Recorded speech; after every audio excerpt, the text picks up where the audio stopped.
હાલો, જય શ્રી કૃષ્ણ, સીતારામ. કેમ છો બધાય? મજામાં? તો શું કે આપણા યુટ્યુબ ફેમિલી, જય માતાજી, જય રામાબી. તો હાલો, આપણે કાજલબેન પણ સુવા ખેડૂની દીકરી છે, આહિરની દીકરી પણ છે, તો એ પણ શું કહેવા માગે છે તો એને મોઢે પણ હાલો આપણે સાંભળીએ. અને વિડીયો ગમે તો ખાસ કરીને લાઈક કરજો, શેર કરજો અને સબસ્ક્રાઈબ કરજો, અને બને એટલો શેર કરજો એટલે આપણે આ ખેડોની બેનો દીકરીઓ ગમે આગળ હાલી શકે. તો તમે જુઓ, હાલો આગળ ગમે. જય માતાજી, જય રામાપીર. આપણને મળી ગયા છે આપણા આહિરના બેન જ. એ પણ ખેડૂત દીકરી છે ને, એ પણ ખેડૂત દીકરી છે, એ આહિરની દીકરી છે. તો જો આપણને યુટ્યુબર જ છે એટલે બોલાવે. અને આપણે જોઈશું હોતે. હાલો, હવે અહીંયા ખેડૂતનું શું નિવારણ થાય કે શું તમારું કેવું છે? ખેડૂતની દીકરી છું એટલે મને ખ્યાલ છે કે કમોસમી વરસાદના કારણે ખેડૂતો જે હેરાન થયા છે, ખાસ કરીને કડદા કાંડમાં જે ખેડૂતોને જમીનમાં પુરવામાં ખેડૂતની સ્થિતિ અત્યારની પરિસ્થિતિમાં ખૂબ દયનીય છે. અને મારું એવું માનવું છે કે ખેડૂતો તમામ ગામેથી ખેડૂતો જાગૃત થઈને બહેનો છું એટલે કહું છું કે ખાસ બહેનોને જાગૃત થવાની જરૂર છે. જેટલા આંદોલનમાં જાઉં છું ત્યાં ખેડૂત ભાઈઓ મોટા પ્રમાણમાં ભેગા થાય છે, પણ બહેનો એક બે બહેનો ગણ્યા ગયા છે. આ આંદોલનમાં તો એવું છે કે ખાલી મીડિયાવાળા બહેનો જ છે. બહેનો તમે બહાર આવો, નારી છે, નારી છે, શક્તિનું રૂપ છે. જ્યાં જ્યાં શક્તિ આગળ હાલી ને ત્યાં પુરુષ પાછળ રહી ગયો. એવી નારી શક્તિ. તો તારા મા બાપને ધન્યવાદ દઉં, ખૂબ ખૂબ લાખ લાખ ધન્યવાદ કે તને આવી દીકરીનો જન્મ આપી અને આહિરપુરને ઉજવું કર્યું. એવા લાખ લાખ ધન્યવાદ બેટા તને.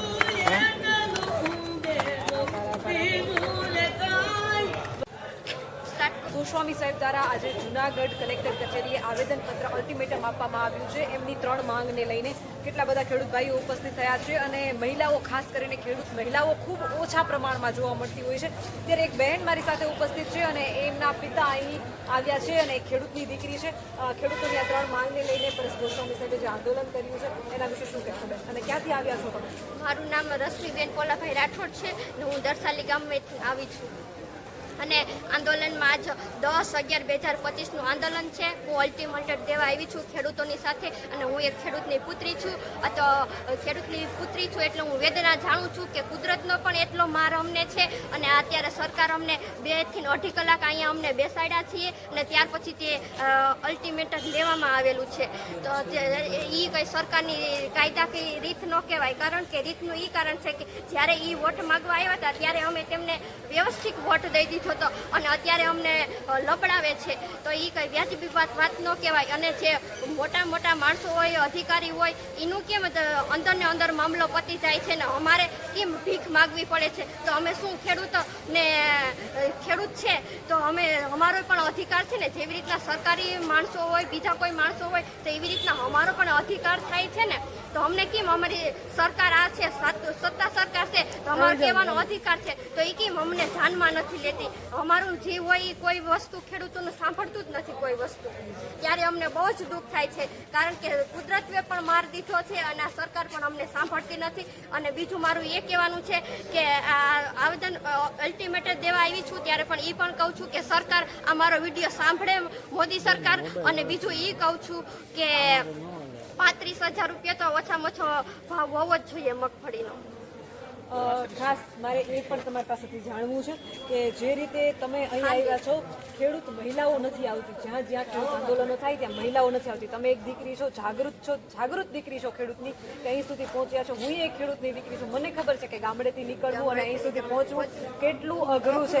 કેટલી ખેડૂતની દીકરીઓ, મહિલાઓ તમને જોતા હશે. એ બધાને શું કહેશો કે આવા આંદોલનમાં તમારા પપ્પાની, ભાઈઓની બધીની સાથે જાઓ, શું કહેશો? એટલે એ સાથે જવાનું કહે છે, પણ અત્યારે સરકાર સાંભળતી નથી ને. ત્યારે આપણે એમ થાય કે જે પુરુષ જાય છે ને તો પણ આપણે પણ નીકળવું જોઈએ. અત્યારે બધા જાગૃત થશે ને બધા નીકળશે તો જ આ સરકાર અવાજ સાંભળશે, નકર ક્યાં કોઈ સાંભળે એમ જ નથી અમારું. અત્યારે દિવાળીની સિઝન છે એટલે આપણો પાક તૈયાર થયો હોય. આપણી બહેનો 4 વાગ્યામાં ઉઠી સવારનું બધું કામ કરે, શિરામણ બધું તૈયાર કરે. બપોરના આનો સમજે, આ ઓફિસ આનો સમજે, એ હું ભાત કર્યું હોય.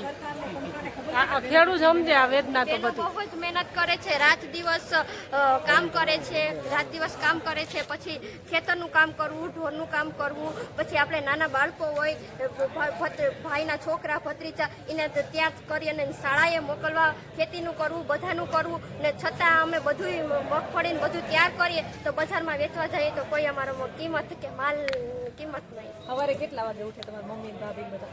એ બધા સવારે 4:30 થી 5 વાગે ઉઠે.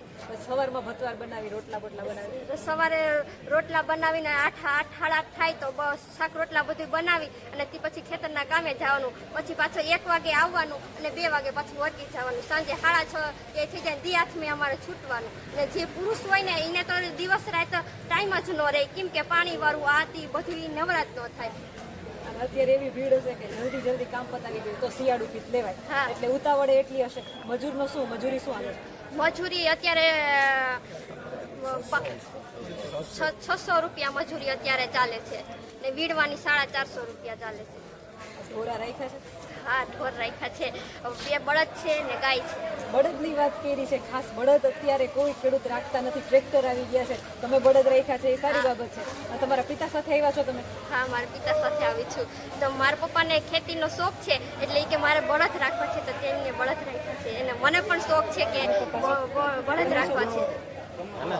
તો પપ્પા બોલો તમે હવે, બોલો ભાઈને બોલો. સરકારે જે 10,000 કરોડનું સહાય પેકેજ જાહેર કર્યું છે એ બાબતે મારે સરકારને પૂછવું છે કે 43 લાખ હેક્ટરમાં ખેડૂતોને નુકસાની થઈ છે. જો એનું પૈસામાં કન્વર્ટ કરવા જઈએ ને તો 1 લાખ કરોડથી પણ વધારે નુકસાની ખેડૂતોને થઈ છે. એને જ્યારે સરકારે 10,000 કરોડનું સહાય પેકેજ જાહેર કર્યું છે ત્યારે સરકારના પ્રવક્તા ટીવી ડિબેટમાં એવા ઠેકડા મારે છે કે જાણે એવું લાગે છે કે હમણાં ટીવી બાયણે ઠેકડો મારી નીકળી જાય. આ કે તમે આ એનો જે હિસાબ કરીએ ને તો વીઘા દીઠ માત્ર ને માત્ર 3520 રૂપિયા સરકારે અમને સહાય આપી છે. આ તદ્દન બિલકુલ ખેડૂતોની મજાક કરી છે. સરકારે ખેડૂતોને બિલકુલ સહાય આપી નથી. અને જે હું 35,000 કહેતી હતી ને એટલે ખાંડીનો ભાવ 35,000 સરકાર અમને પૂર્ણ કરવી જોઈએ એ હું માંગ કરી રહી છું. અત્યારે સરકારે 3520 રૂપિયા સહાય 2 વાર ખેડૂતને, તો 100 રૂપિયા ડીઝલ પહોંચી ગયું છે. તો આ બધી મજૂરી વધારાની લાગી છે ખેડૂત માટે.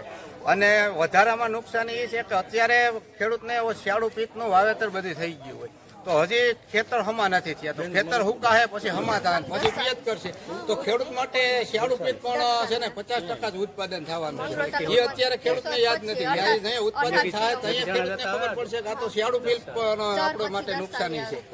તો મારે સરકારને એ કહેવાની છે કે આ સહાયને બદલે લોન માફી કરે તો જ આવતે વર્ષે બિયારણ લઈ અને વાવેતર કરી શકે. બાકી આ ખેડૂતની શક્યતા નથી કે બિયારણ લઈ અને વાવેતર કરી શકે. અને ઘણા સમયથી આ સરકાર એક જ ધારી ગુજરાતમાં રહેલ છે અને રોડ રસ્તાના કામ તો લગભગ પૂરા થવાના આવ્યા છે. અને કદાચ વિકાસના કાર્યો ચાલુ હોય તો જે જરૂરિયાત નથી એવા વિકાસના કામ રોકી અને અત્યારે ખેડૂતને જરૂરિયાત છે તો ખેડૂતને અત્યારે પૈસાની જરૂર છે તો દેવા જોઈએ સરકારે.